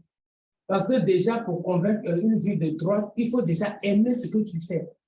Okay, so first of all, to try to convince people when you are in a right-wing city, you have to love what you do as a political activist. Donc déjà, on a fait des tracts, on a fait du porte-à-porte. We wrote leaflet and we did canvassing. On partait devant les mosquées, devant les églises pour parler plus aux gens parce que c'est là où il y a plus de monde. We were to mosque, we were to churches because there are also people there. Et puis on arrêtait aussi des gens dans la rue pour discuter avec eux. And we went to the street and we stopped people to engage discussions with them. Voilà. Donc il y a d'autres qui hésitaient, mais ça dépend de la manière que tu as le verbe, tu parles, tu les convaincs. So you can hesitate to stop people and speak with them, but in fact it all depends on your verb. She said that the way you consider other people and the way you consider your way to engage in politics. Parce que souvent, moi, je leur disais, la ministre des Sports ne rien faire pour eux parce qu'elle ne les ressemble pas. And so often I was saying to my team that the sport minister, she won't win because she's not like others. She's not like people. She's not like us. And I am like people. Donc, je pense que j'ai dit aux gens, arrivé un moment maintenant, voter la droite, c'est bon, mais aussi, c'est pas bon parce que ça ne les arrange pas. Et j'ai eu raison. So, okay. J'ai dit aux gens, je disais aux gens, vous votez la droite, mais derrière la droite ne fait rien pour vous. Okay, so I was telling people, okay, you vote right wing, it's your choice, but look at what the right is doing. She does nothing for you. Donc, c'est comme ça qu'on a réussi à convaincre les gens un peu, et puis pour finir, alors on a gagné cette vie. Donc, je pense qu'en faisant ça, ça peut marcher. Il faut beaucoup parler aux gens. So that's how we succeed in convincing people to vote for us. And I think that the main point of our victory is that we speak as much as possible with the people. Là, on peut gagner la vie de droite. Tout le monde dit que c'est difficile, mais dans les discussions, le dialogue, on peut gagner la vie de droite facilement. Okay, so if you are able to engage this work, what seems like a difficult victory can in fact be an easy victory. Il faut faire le travail, c'est tout. Okay. Okay. You have to work hard, that's all. Voilà, ils aiment le travail, mais c'est un travail. As Americans love to work. It's a point.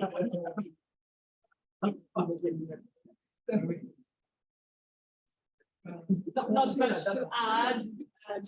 Yeah, this is the example, and maybe what stands for us here is the right wing usually hates chaos. You know, they like order in society and stuff. And Macron has quite a chaotic situation in France, so maybe this helps. But anyway, what is important? What she's saying is, well, if you want to gain territory, well, you need to be physically present in these territories. So we organize meetings, for instance, especially where we had no members of parliament elected, where the far right won. We organized a lot of meetings on the theme of pensions. because the far right did nothing to help people usually, and so we all there to, well, to show how we are the best alternative, and so that's where we are. And I mean, there is nothing to lose in experimenting things. So. No, go ahead. Ce que je veux dire, nous aussi on continue d'apprendre. What I want to tell you is us, we still learning. Voilà, c'est pas qu'on connaît tout, mais on apprend, tout le monde apprend. We don't know everything. We are like you, we are learning. Maintenant, moi, c'est ma première fois que je viens aux États-Unis parler avec les gens de la gauche. So me, that the first time I come to the United States and speak with left activists here. Donc, je sais qu'on a les mêmes idées. So I know that we have the same ideas. Donc, on peut travailler ensemble. So we can work together. On peut beaucoup même travailler ensemble. And even more, we can work together a lot.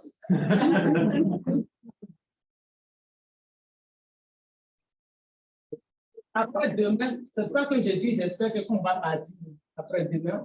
On ne va pas briser ça, ça ne sera pas silencieux. On va qu'on continue cette relation. Okay, so we're leaving tomorrow, but what I hope is that we are not going to break this relation that we are engaging now. And I hope after tomorrow, it won't be silence between us.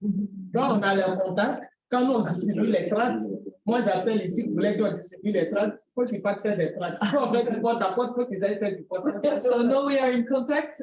When I will write a leaflet and go give them to people, I will give you a call. When we been canvassing, I will give you a call and you will do the same.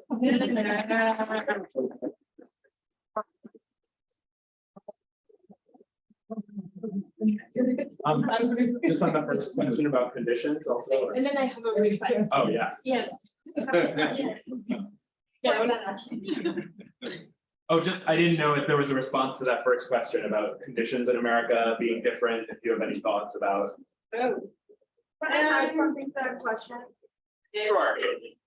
I think because how you're like organizing all this time, obviously you didn't organize like yesterday, right? Like you've been organizing for a while. What has been your strategy to dealing with state retaliation and like helping workers to stay out alongside you and build so that they can continue to like grow into like the stage that you're at right now?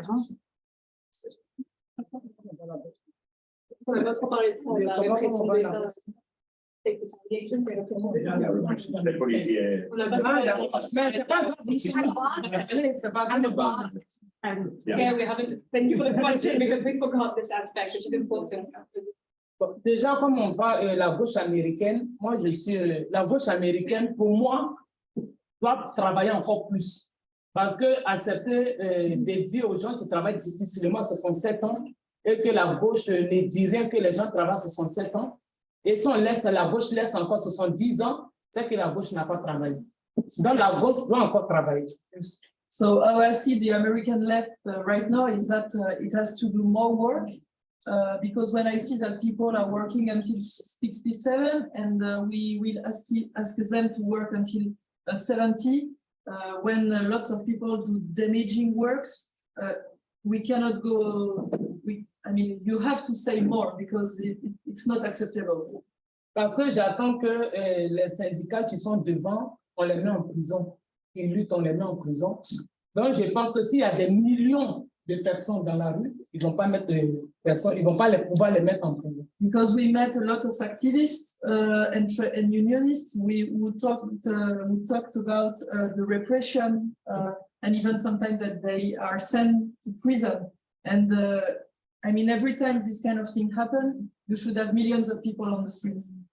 Maintenant, les violences policières, vous savez, les policiers, c'est, comme je peux dire, ils sont utilisés par le gouvernement. No, about police violence, you know, policemen, they are used by government.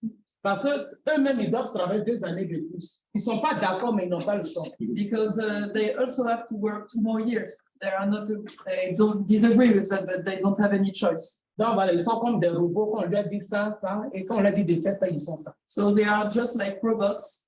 They do what the government tells them to do. Sinon, ils sont très violents. Ils tapent les élus, et ils tirent pas là, mais les flashballs pour casser l'œil des manifestants. Il y a une enseignante qui a poussé, perdu son cours. So they are very, very, very violent right now in France.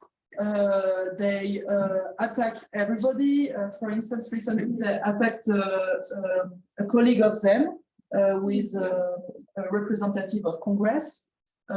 They use arms that make people lost their eyes. Recently also, a woman who works to help people in situation of handicap, I don't know what's in schools. She lost her son. Il y a 2 personnes qui sont dans le coma. Donc, there are 2 people in the comas right now after an eco-socialist demonstration, and we don't know about their situation right now.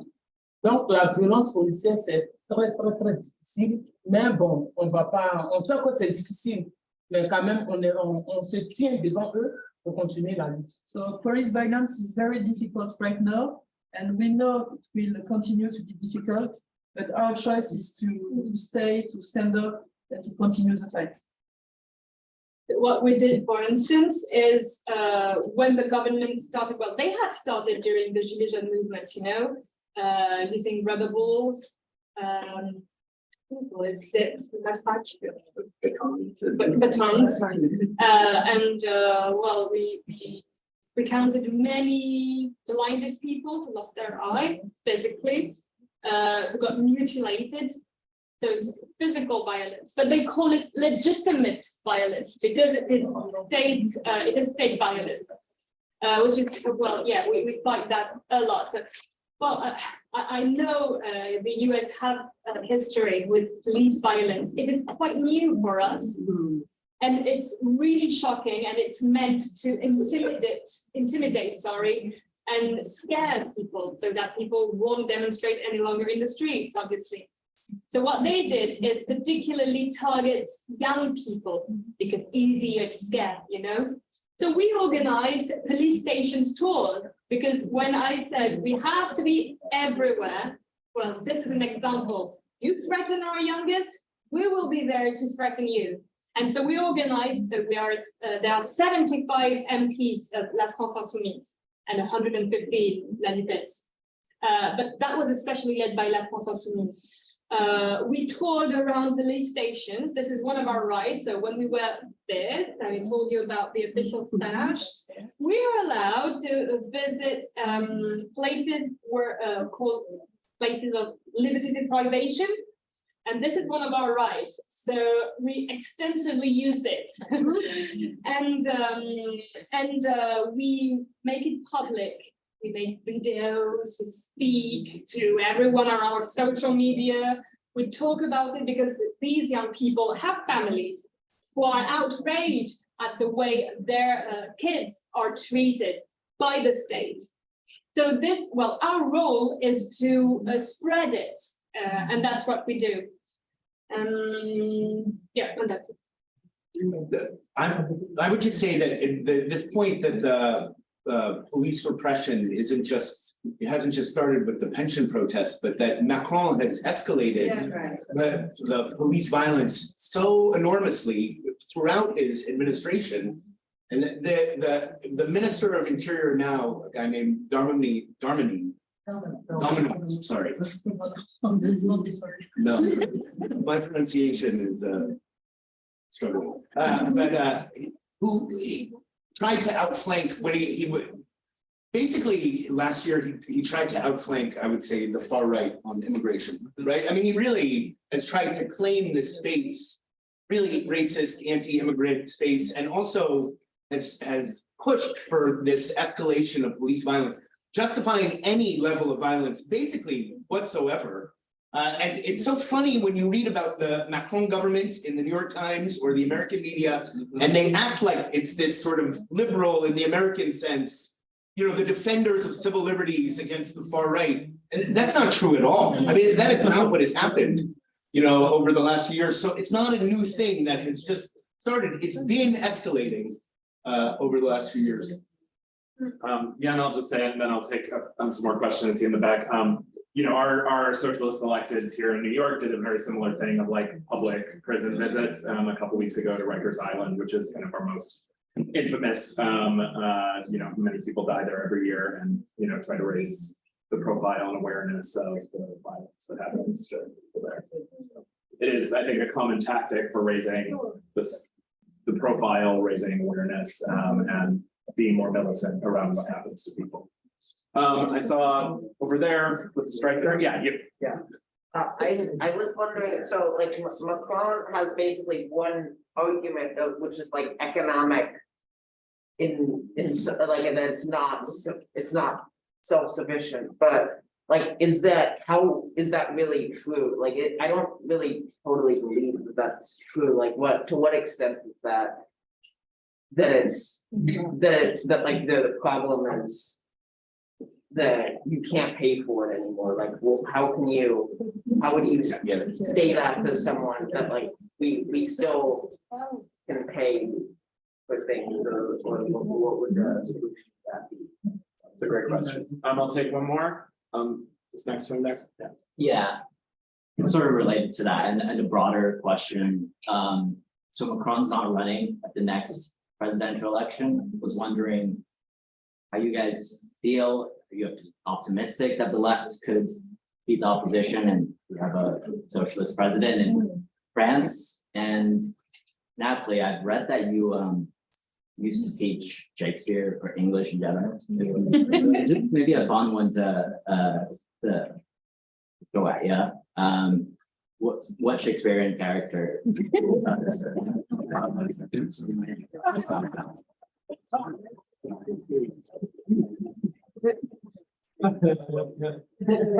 Question. I love it.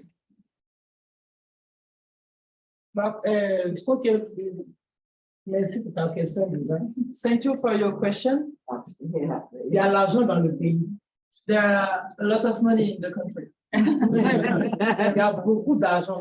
There is a lot of money. Parce que déjà, si la réforme au début, ils ont menti, on dit que tout le monde allait avoir 1 200 €. About the reform at the beginning, they lied. They say we have so much money that we can give everybody 1,200 €. Donc, quelqu'un qui ment ne peut pas venir dire qu'il n'y a pas d'argent, tu en vas prendre.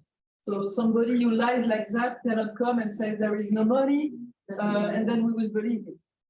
Voilà. Donc, on sait qu'il y a l'argent. Si il dit aux capitalistes de payer les impôts et de partager, c'est ce qu'on la gauche lui demande que le capitaliste partage. So we know there is money. You just have to ask or force capitalist people to share the money they have. And tu veux parler du rapport du camp, Nathalie? Vas-y, je suis en train de chercher un peu.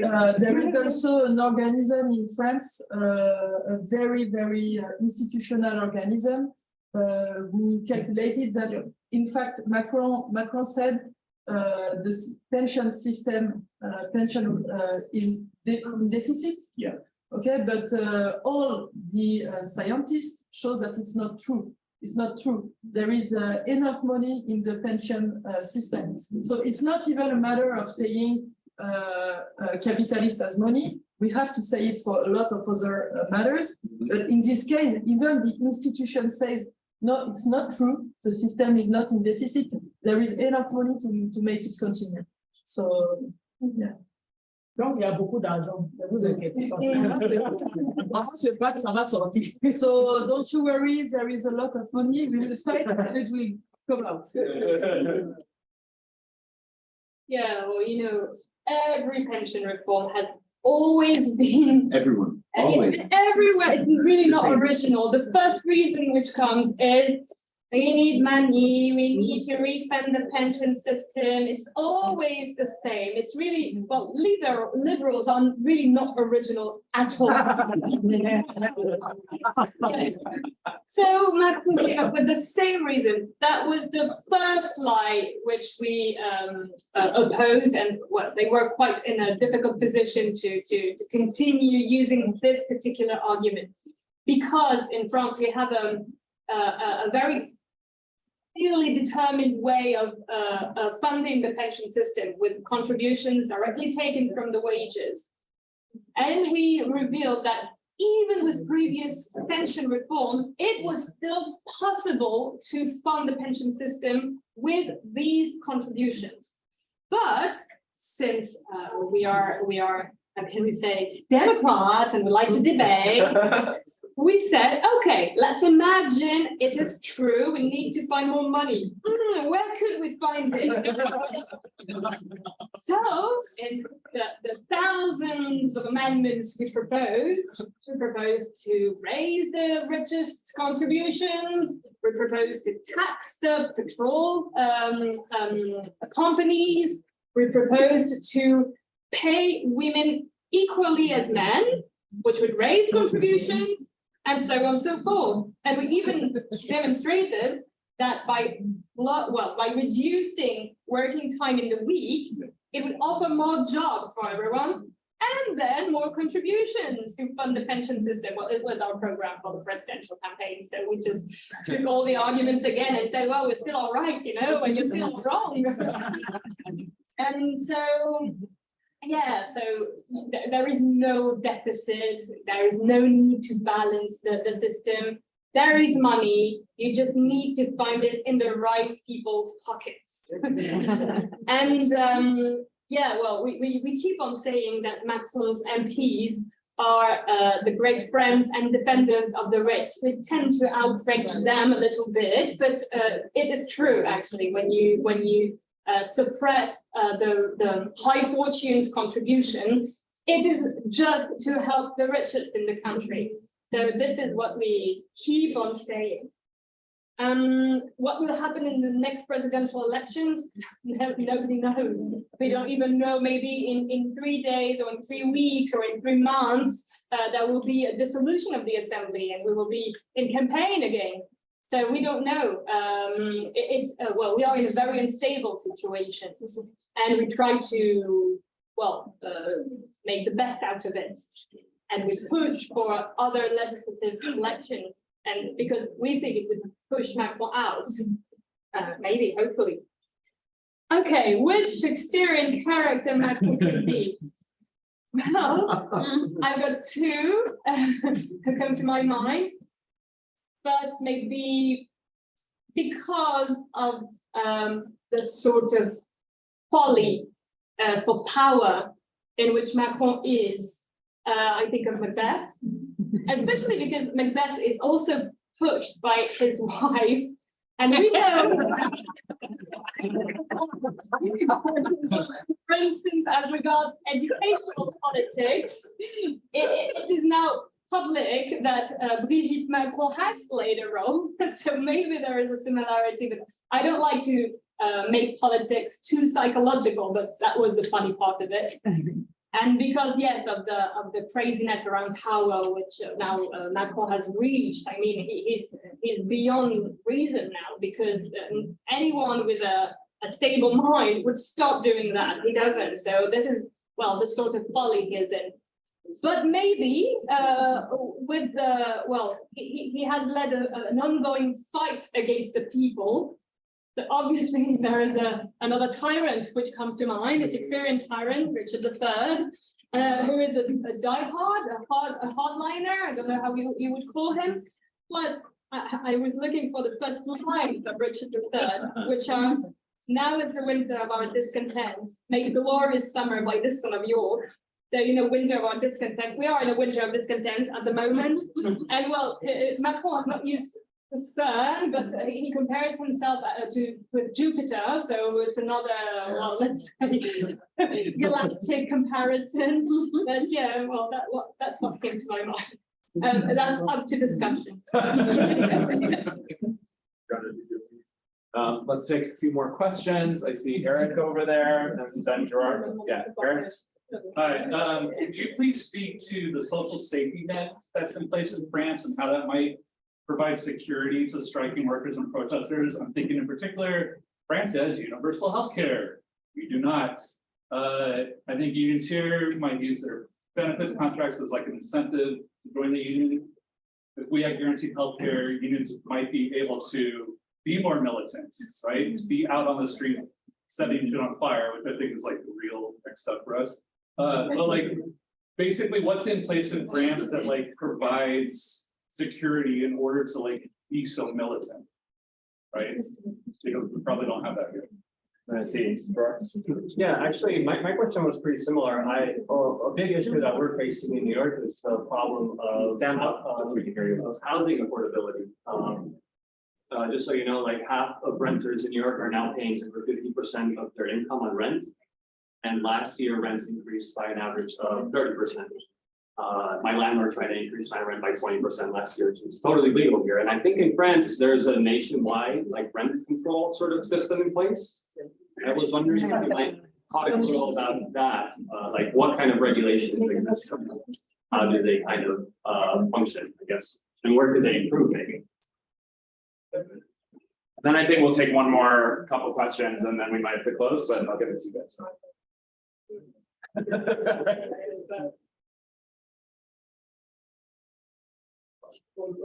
Aujourd'hui, en France aussi, les loyers sont augmentés, hein. Mais le gouvernement avait dit qu'il allait donner des prix pour aider les gens. Mais nous, on a demandé qu'ils augmentent les salaires. Okay, so in France also, the rent is growing up a lot. And what the government said it was going to do is give, how do you say, Bonus. a bonus to people to help them pay the rent. But we say, okay, first, we are waiting to see if you're going to give the bonus. And second, what you need to do is, sorry, I'm tired, augmenter les salaires. Raise the wages. Donc, il y a le député William qui a pris des pourcents, parce que quand les locataires voyaient chez les loyers augmentaient, ils voyaient le député. Donc, il a écrit à chaque temps comme Balotis pour pouvoir dire que pour pas les loyers augmentent, comme ça, Balotis, il va les charges. Okay, so one of the things we do as a representative about this rent problem is targeting the charges which are associated with the rent, especially the energy charges. So one of the colleagues called William Martinet, what he did is like he wrote to every company, who it's hard to explain. So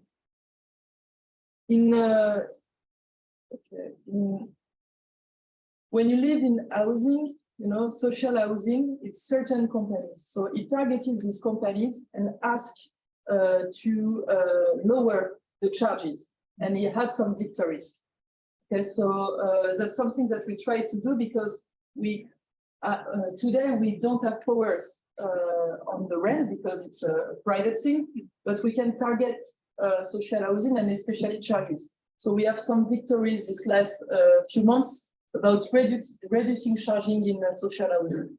Donc, on travaille dessus. So we work on that. Yeah, well, almost everything. We do have power on housing, though, taking vacant houses, but you say vacant, Yeah. so but that would be a huge challenge because you directly attack the richest interests. But that would be interesting to do. And yeah, she was talking about the various energy companies because this has been a result of recent privatization. We used to have a public-owned company for whether it be electricity or gas, and this has been destroyed in the last 30 years, I think. Yeah, waves of privatization. So, well, we can see how successful it is when you see the inflation and no company being able to absorb the inflation. So, yeah. That's, I would just say that it's true that France has much more of a sort of safety net, much more of a welfare state and more universal programs. In something like healthcare, there's a big gap between the private system and the public system. So if you're unemployed and you don't make any money, your healthcare is going to be, the quality is going to be significantly lower than for people who have a job. So, and that's gotten worse over time. So one last set of 2 questions, I think. I saw one right up front, Stephen, and then one over here. And I'm sorry, I can't get to everybody. Sorry. Go ahead. Oh, I have a kind of a difficult question. I would hate to be asked this myself as a Bernie supporter. Okay. We've lost quite a bit worse than Mélenchon. But let's say the near win that Mélenchon had, what lessons do you take from that? Like what constructive things are you know, absorbing and preparing for the future to actually have a victory? Okay. And then over here. Yeah, so long time channel France Insoumise. Love all everything y'all are doing in France. For taking power, what lessons have y'all learned from past left-wing governments like the Mitterrand government and of course the Hollande government, but that's very questionable. Debatable. Very debatable. And how will you ensure you will be able to push forward a socialist horizon and maintain like the loyalty of voters, especially if you push for like a 6th republic and new constitutional system? Like, how will the revolution get? That's it. Save the hardest ones for the end. Déjà, comme on fait la révolution, ça nous de décider. First, do we do a revolution? That's for us to decide.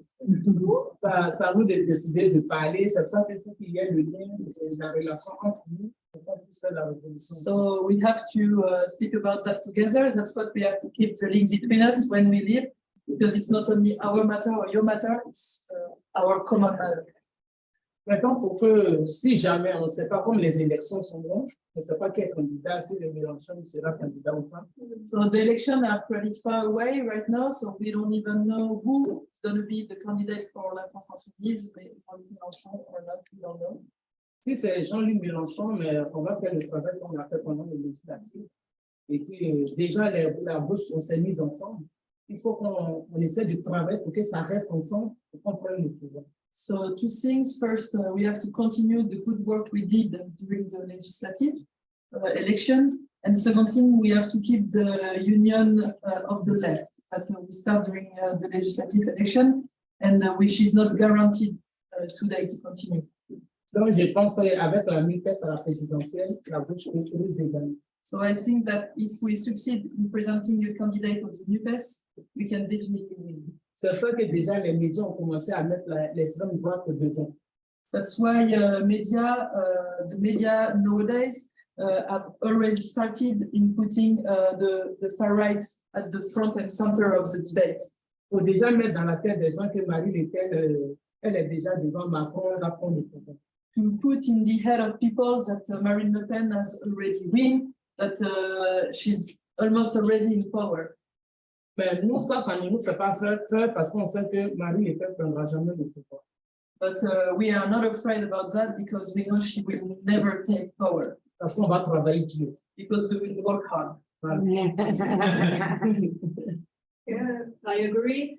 And ahead of us are also in what we call intermediate elections, which are local elections. And we have much work to do on these ones, but we are in good positions to gain more positions. I mean, if we consider the political moment we're in, the liberal formation is collapsing. It is collapsing due to its own failures. And this is not just in France. I mean, we can see it in all Western countries, I guess. It has, well, the belief in free competition, regulating everything has failed and is reaching its own failure. So now there is room for other formations. Obviously, neoliberalism prefers the far right last card, but we that there is an expectation for something else, which we left-wing formations represent. And we have a huge responsibility in building the revolution, which is up to us to decide how it should be. And it has started, I mean, it has started because we can see here there is an organization. We can see in France there is an organization. So we need to build up this this side of the political spectrum. And yeah, I don't know what else I could add, but there is hope, and another world is possible. Yes.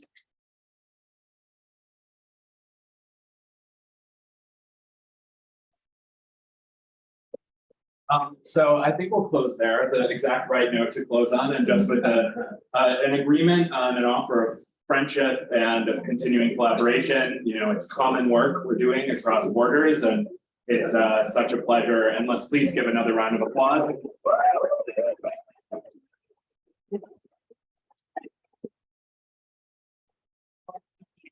A couple more thank yous and then announcements. First, let's thank our brave translator.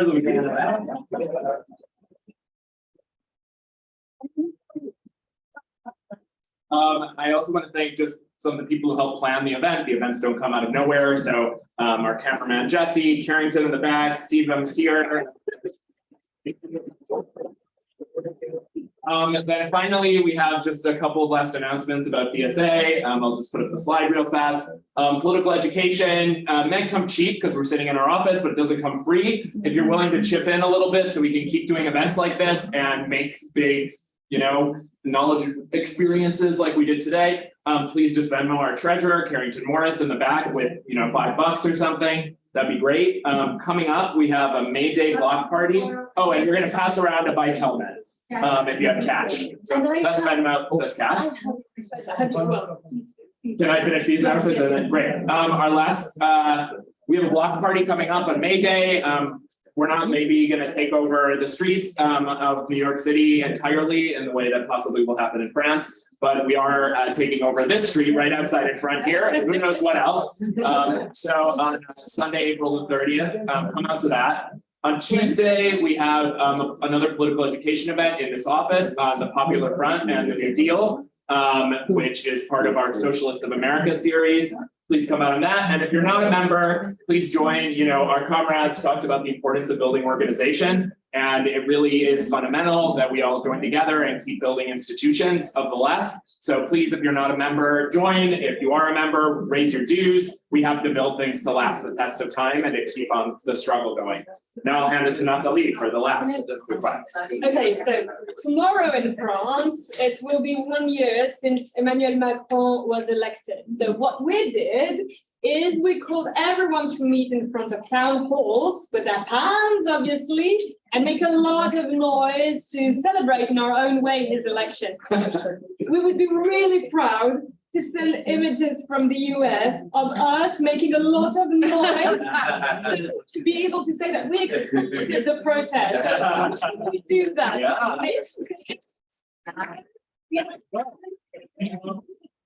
Yeah, that's here. So everybody find things that make noise. Is there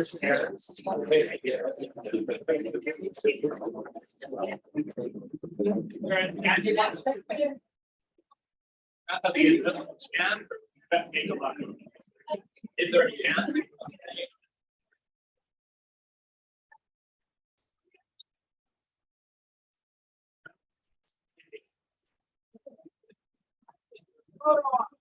Tell us when to.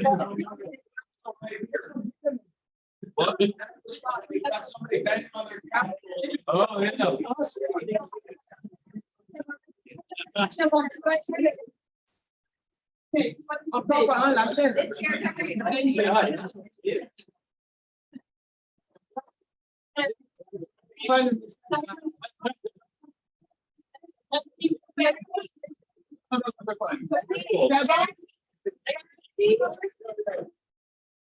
In front of the mural, I think it might be too.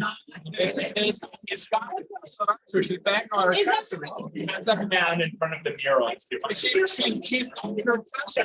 Okay, so let's go to the mural. Pick up your chair. Take it to the mirror.